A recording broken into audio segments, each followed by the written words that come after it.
உண்டு. இதில் நாடகம் இசையும் சேர்ந்தால் மனம் கொள்ளை கொள்ளும் என்று.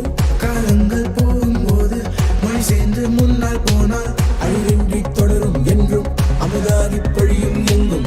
விஞ்ஞான தமிழாய் ஒன்று, வணிகத்தின் தமிழாய் ஒன்று, இணையத்தின் மூளை கொண்டு எரியும் தமிழ் உலக பந்து. மொழியேற்றி முன்னே வந்தோம், தட்டச்சல் தனியே நின்றோம், கணினிக்கும் பொருந்திக் கொண்டோம், கலைக்கேற்ப மாறிக்கொண்டோம். மொழிப்பாய் கவனம் கொண்டோம், உள்வாங்கி மாறிச் செல்வோம். பின்வாங்கும் பேச்சே இல்லை, முன்னோக்கி சென்றே வெல்வோம். புது நுட்பம் என்றே எதுவும் கால் வைக்கும் முன்